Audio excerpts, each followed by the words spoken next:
हिमांशु राठौर और आप देख रहे हैं नेक्स्ट 9 न्यूज। एक बार फिर से स्वागत है हमारे स्पेशल प्रोग्राम सियासी सच में, जिसमें हम चर्चा करेंगे राजस्थान के सियासी संकट के बारे में।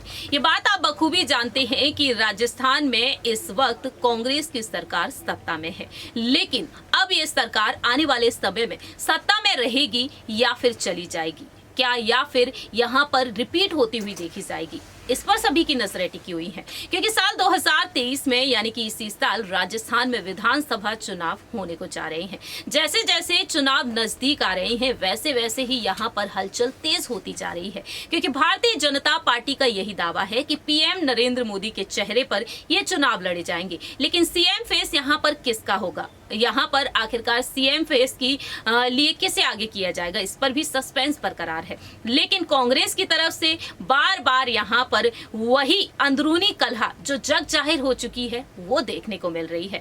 मौजूदा मुख्यमंत्री अशोक गहलोत और पूर्व डिप्टी सीएम सचिन पायलट के बीच वो जंग जो बीते लंबे वक्त से छिड़ी हुई है अब तक नहीं थमी हुई है। और अब देखा जाए तो सचिन पायलट शक्ति प्रदर्शन करते हुए नजर आ रहे हैं, क्योंकि सचिन पायलट ने पार्टी की मजबूती के लिए शक्ति प्रदर्शन की शुरुआत कर दी है। बीजेपी पर जमकर निशाना साध रहे हैं, लेकिन उनका ये शक्ति प्रदर्शन कहीं ना कहीं यहाँ पर उनकी खुद की पार्टी को भी चुनौती दे रहा है, यानी कि अशोक गहलोत को, क्योंकि सीएम पद वह छोड़ना नहीं चाहते हैं। सीएम कुर्सी चाहते हैं खुद सचिन पायलट। ऐसे में देखा जाए तो शक्ति प्रदर्शन की शुरुआत कर डाली सचिन पायलट ने 16 जनवरी से। 16 जनवरी को वह नागौर पहुंचे, 17 जनवरी को हनुमानगढ़ पहुंचे और आज 18 जनवरी को झुंझुनू पहुंच चुके हैं। मन से हुंकार भरते हुए नजर आए हैं। किसान नेता कहे जाते हैं सचिन पायलट, और किसान नेता सचिन पायलट किसानों के हित के लिए, किसानों के लिए कई बड़े ऐलान करते हुए नजर आ रहे हैं और बीजेपी पर बार बार तंज कस रहे हैं। इसे इस नजरिए से भी देखा जा रहा है कि सचिन पायलट कहीं ना कहीं अशोक गहलोत को भी चुनौती दे रहे हैं, क्योंकि अशोक गहलोत के नेतृत्व में जो फैसले लिए गए कहीं ना कहीं अब जनता को पसंद नहीं आ रहे हैं। जैसे ही यहां पर पीएम पद की दावेदारी को लेकर ऐलान किया गया तो वहीं राहुल गांधी का नाम भी सामने आना शुरू हो चुका है। अब देखा जाए तो सोशल मीडिया पर यही देखने को मिला था कि हैशटैग राजस्थान मांगे मोदी सरकार, लेकिन अब शक्ति प्रदर्शन की शुरुआत हुई है तो हैशटैग राजस्थान संग पायलट यहां पर देखने को मिल रहा है। थोड़ी सी जानकारी देना चाहेंगे आपको और इसके बाद यहाँ पर आपको बताना चाहेंगे कि सचिन पायलट यहाँ पर क्या कुछ कहते हुए भी नजर आए हैं। सबसे पहले आपको बता दें, सचिन पायलट का जो दौरा रहा वो काफी खास रहा। 9:30 पर शुरू हुआ। आज गुरुद्वारा बाबा सुखा सिंह जी हनुमानगढ़ पहुंचे, जहां पर बाबा जी का आशीर्वाद उन्होंने लिया। वहीं दोपहर 12 बजे ग्राम गुड़ा पहुंचे, उदयपुर वाटी, जहां से उन्होंने मंच से हुंकार भरी किसान सम्मेलन को उन्होंने संबोधित किया। दूसरी ही तरफ यहां पर सर्किट हाउस पहुंचे कार्यकर्ताओं और आमजन से मुलाकात के लिए। सचिन पायलट लगातार सोशल मीडिया पर एक्टिव रहते हुए जानकारी भी देते हुए नजर आए। कब वह हनुमानगढ़ पहुंचे, कब कार्यकर्ताओं ने उनका शानदार अंदाज में स्वागत किया, मंच पर पहुंचने के बाद वह क्या कुछ बोलते हुए नजर आए। सचिन पायलट ने साफ तौर पर यहां पर कहा, किसान की हुंकार सुन रहा संसार। यहां पर ये आप देख ही रहे होंगे कि हजारों की तादाद में यहां पर भीड़ देखने को मिली है सचिन पायलट के लिए। और दूसरी ही तरफ देखा जाए तो सचिन पायलट का शानदार अंदाज में स्वागत भी किया गया है। आप देख रहे होंगे जब वह मंदिर पहुंचे हनुमानगढ़ में, मां भद्रकाली के उन्होंने दर्शन किए, आशीर्वाद भी प्राप्त किया। यहाँ पर बच्चे, बुजुर्ग और जवान सभी से उन्होंने मुलाकात की और इस जगह पर उनका शानदार अंदाज में स्वागत भी किया गया। सचिन पायलट ने आम लोगों से मुलाकात की और वहीं दूसरी ही तरफ कई नेताओं के घर भी वह पहुंचे, जहां पर उन्होंने डिनर भी किया।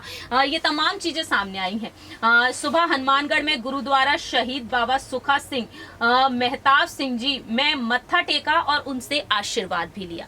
इतना ही नहीं, सचिन पायलट यहाँ पर हुंकार भरते हुए नजर आए किसान सम्मेलन में। इस तरह से सचिन पायलट लगातार यहाँ पर हुंकार भरते हुए नजर आ रहे हैं। अब आपको सुनाते हैं यहाँ पर सचिन पायलट आखिरकार मंच से क्या कुछ कहते हुए नजर आए हैं। जरा देखिए ये वीडियो।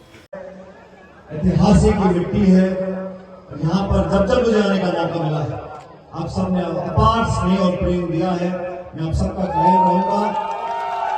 आज इस मुद्दे को लेकर हम पूरे प्रदेश में सभी किसानों को उनके जीवन में जो परिवर्तन लाने की उम्मीद हम देखना चाहते हैं, किसानों के जीवन में, किसानों के परिवार में, किसानों के भविष्य के लिए हम लोग क्या कर सकते हैं। 75 साल बाद आज भी सरकार आई और चली गई, लेकिन इस देश में सबसे मेहनती, सबसे ईमानदार, लेकिन दुर्भाग्यवश सबसे वंचित कोई वर्ग है तो वो किसान वर्ग है। इस देश में 2/3 जनता जमीन पर काम करती है, धरती का सीना चीर कर अनाज पैदा करती है, 130 करोड़ लोगों का पेट पालते हैं। उस किसान को जो मान सम्मान, सहायता, सहयोग, मदद मिलनी चाहिए, उसके बच्चों को जो भविष्य मिलना चाहिए, वो मिल नहीं रहा।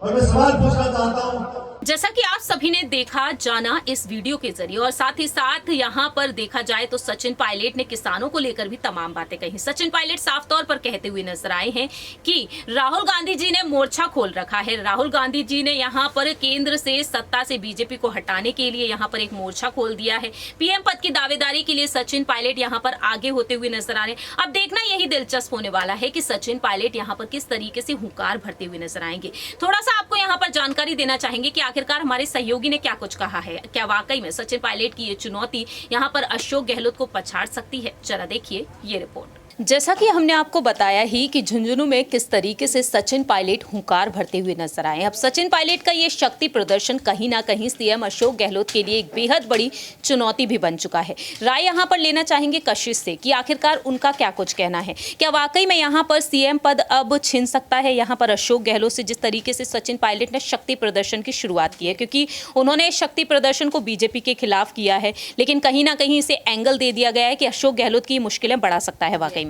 देखिए बिल्कुल बढ़ा सकता है, क्योंकि जब पेपर लीक के मामले को उठाया था यहाँ पर सचिन पायलट ने, तब भी उन्होंने बिना नाम लिए गहलोत पर ही निशाना साधा था। और गहलोत यहाँ पर सफाई में कहते नजर आए थे, आप उस शख्स को यहाँ पर सामने लेकर आइए, हम सजा देंगे। तो नॉर्मल सी बात है कि दोनों एक दूसरे पर यहाँ पर तीर कमान की तरह अपने बयान छोड़ रहे हैं। अब आपने कहा कि क्या सीएम पद अब उन्हें मिल सकता है और यहाँ पर गहलोत छोड़ सकते हैं, तो आप ये देखिए कि सीएम पद शायद मिलना होता पायलट को तो 2020 के दौरान भी मिल सकता था, लेकिन नहीं मिला। समय बीतता चला गया। यहाँ पर सोनिया, माफ कीजिएगा, प्रियंका और राहुल गांधी ने जो वादे किए थे वो भी झूठे साबित हुए। यहाँ पर सूत्रों के हवाले से खबर थी कि 4 साल तक यहाँ गहलोत मुख्यमंत्री रहेंगे, फिर पायलट को बना दिया जाएगा। तो ये सारी एक अफवाह और एक झूठी जानकारियां थी कहीं ना कहीं, जिस तरीके से देखा जा रहा है। अब बस ये समय है, या तो पायलट यहाँ पर खुद की पार्टी बना ले या फिर यहाँ पर इंतजार करे कि कब तक उन्हें सीएम पद के लिए आगे किया जा सकता है। लेकिन मुझे लगता है कि जब तक खुद पायलट नहीं बोलेंगे जनता के सामने आकर कि मुझे सीएम बनना है, तब तक ये बात बिल्कुल भी उनके कांग्रेस पार्टी के नेताओं के कानों में नहीं जाएगी, जू तक नहीं रेंगेगी उन पर। तो यही बात यहाँ पर सामने आ जाती है कि पायलट तो पूरी कोशिश कर रहे हैं अपने लिए,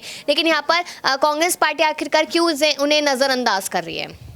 जाहिर सी बात है यहाँ पर कांग्रेस की तरफ से कहीं ना कहीं सचिन पायलट को एक तरीके से नज़रअंदाज करने की कोशिश भी की जा रही है। अब देखना होगा कि सचिन पायलट के लिए क्या यहाँ पर कोई अहम फैसला जल्द से जल्द लिया जाएगा, क्योंकि सचिन पायलट साफ तौर पर कह चुके हैं कि पार्टी आलाकमान फैसला करेगा। जो 92 विधायकों ने जो इस्तीफा दिया उसको लेकर भी, और साथ ही साथ यहाँ पर मुख्यमंत्री पद को लेकर उन्होंने यही कहा कि ये तो भविष्य में ही पता चलेगा, लेकिन भगवान का आशीर्वाद उनके साथ है, जनता का आशीर्वाद और प्यार उनके साथ है, और इसी के साथ साथ वह लगातार आगे बढ़ते ही रहेंगे।